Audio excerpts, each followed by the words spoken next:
नमस्कार साथियों। श्री कृष्ण कहते हैं कि भक्ति में अगर मन लगने लगे तो आपने भगवान को नहीं बल्कि भगवान ने आपको चुना है। दोस्तों, आज का यह वीडियो बहुत महत्वपूर्ण है क्योंकि आज की वीडियो में हम बात करेंगे स्वयं कृष्ण भगवान की श्री मुख से निकली श्रीमद् भागवत गीता के दिव्य ज्ञान से प्रेरित ऐसे पवित्र व अनमोल विचारों की जो आपके जीवन से सारे दुख, चिंता व निराशाओं का अंत करके वह नई ऊर्जा, उमंग, खुशियों से भर देंगे। श्रीमद् भागवत गीता सिर्फ एक धर्म के लिए नहीं बल्कि इसे धरती पर हर एक इंसान को पढ़ना और समझना चाहिए ताकि वह अपनी ज़िंदगी में सुख, शांति व सफलता को प्राप्त कर सके। कहा जाता है कि जिस घर में गीता का पाठ पढ़ा जाता है या सुना जाता है उस घर में भगवान श्री कृष्ण स्वयं रहते हैं। मित्र, अगर आप भगवान श्री कृष्ण के बहुमूल्य का लाभ अधिक से अधिक लेना चाहते हैं तो श्रीमद् भागवत गीता के इस ज्ञान को अंत तक पूरा सुने। यह श्रीमद् भागवत गीता का द्वितीय अध्याय है। तो आइए जानते हैं श्री कृष्ण क्या कहते हैं अर्जुन से। हे प्रतापपुत्र अर्जुन, जो पुरुष इस आत्मा को नासरहित, नित्य, अजन्मा और अव्यय जानता है वह पुरुष कैसे किसको मरवाता है और कैसे किसको मारता है। जैसे मनुष्य पुराने वस्त्रों को त्याग कर दूसरे नए वस्त्रों को ग्रहण करता है, वैसे ही जीवात्मा पुराने शरीर को त्याग कर दूसरे नए शरीरों को प्राप्त होता है। हे अर्जुन, इस आत्मा को शस्त्रादि नहीं काट सकते, इसको आग नहीं जला सकती, इसको जल नहीं गला सकता और वायु नहीं सुखा सकती, क्योंकि यह आत्मा अचेत है और निसंदेह अशोच्य है तथा यह आत्मा नित्य, सर्वव्यापी है, अचल, स्थिर रहने वाला और सनातन धर्म है और सनातन है। हे अर्जुन, यह आत्मा अव्यक्त है, यह आत्मा अचैतन्य है और यह आत्मा विकार रहित कहा जाता है। इससे हे अर्जुन, इस आत्मा को उपयुक्त प्रकार से जानकर तू शोक करने के योग्य नहीं है, अर्थात तुझे शोक करना उचित नहीं है। हे अर्जुन, किंतु यदि तू इस आत्मा को सदा जन्मने वाला तथा सदा मरने वाला मानता हो तो भी हे महाबाहो, तू इस प्रकार शोक करने को योग्य नहीं है, क्योंकि इस मान्यता के अनुसार जन्मे हुए की मृत्यु निश्चित है और मरे हुए का जन्म निश्चित है। इससे भी इस बिना उपाय वाले विषय में तू शोक करने के योग्य नहीं है। हे अर्जुन, संपूर्ण प्राणी जन्म से पहले अप्रकट थे और मरने के बाद भी अप्रकट हो जाने वाले हैं, केवल बीच में प्रकट हैं।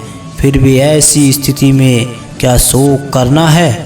कोई एक महापुरुष ही इस आत्मा को आश्चर्य की भांति देखता है और वैसे ही दूसरा कोई महापुरुष ही इसके तत्व का आश्चर्य की भांति वर्णन करता है तथा दूसरा कोई अधिकारी पुरुष ही इसे आश्चर्य की भांति सुनता है और कोई कोई तो सुनकर भी इसको नहीं जानता।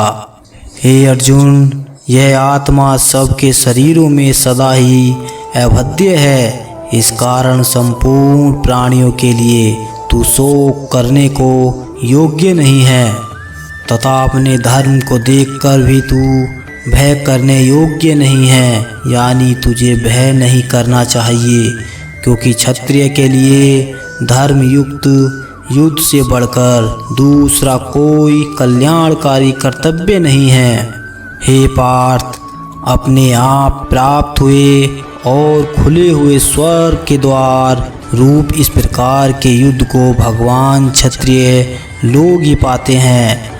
किंतु यदि तू इस धर्म युक्त युद्ध को नहीं करेगा तो स्वधर्म और कीर्तिकों को खोकर पाप को प्राप्त होगा तथा सब लोग तेरी बहुत काल तक रहने वाली अपकीर्ति का भी कथन करेंगे और माननीय पुरुष के लिए अपकीर्ति मरण से भी बढ़कर है। और जिनकी दृष्टि में तू पहले बहुत सम्मानित होकर अब लघुता को प्राप्त होगा, वे महारथी लोग तुझे भय के कारण युद्ध से हटा हुआ मानेंगे। तेरे बैरी लोग तेरे सामर्थ्य की निंदा करते हुए तुझे बहुत से न कहने योग्य वचन भी कहेंगे। उससे अधिक दुख और क्या होगा। हे अर्जुन, या तो तू युद्ध में मारा जाकर स्वर्ग को प्राप्त होगा अथवा संग्राम में जीतकर पृथ्वी का राज्य भोगेगा। इस कारण हे अर्जुन, तू युद्ध के लिए निश्चय करके खड़ा हो जा। हे अर्जुन, जय पराजय, लाभ हानि और सुख दुख को समान समझकर उसके बाद युद्ध के लिए तैयार हो जा। इस प्रकार युद्ध करने से तू पाप को नहीं प्राप्त होगा। हे पार्थ, यह बुद्धि तेरे लिए ज्ञान योग के विषय में कही गई और अब तू इसको कर्म योग के विषय में सुन कि जिस बुद्धि से युक्त हुआ तू कर्मों के बंधन को भलीभांति त्याग देगा यानी सर्वथा नष्ट कर डालेगा।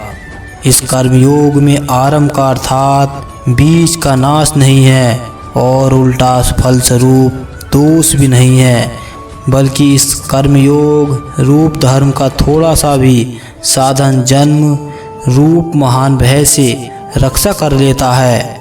हे अर्जुन, इस कर्मयोग में बुद्धि एक ही होती है किंतु अस्थिर विचार वाले विवेकहीन इस काम मनुष्य की बुद्धियाँ निश्चय ही बहुत भेदों वाली और अनंत होती हैं।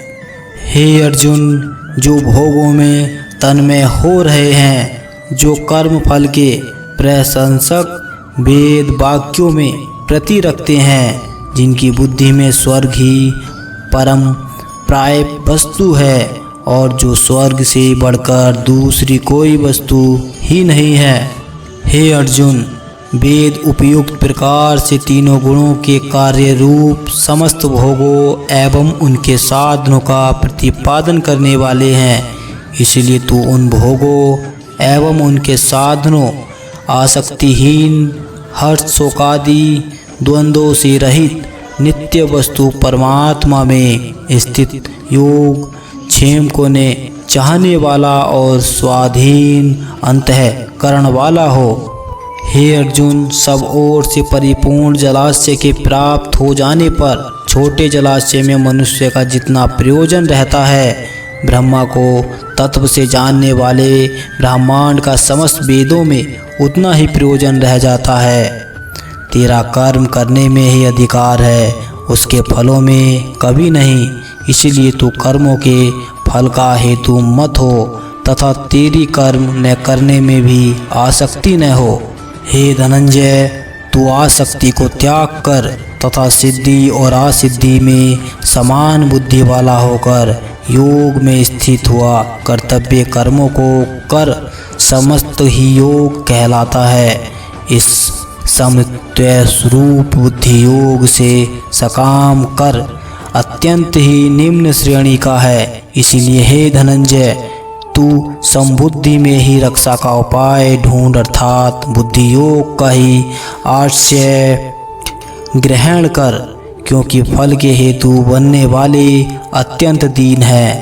हे अर्जुन, समबुद्धि युक्त पुरुष पुण्य और पाप दोनों को इसी लोक में त्याग देता है अर्थात उनसे मुक्त हो जाता है। इससे तू समत्वय रूप योग में लग जा।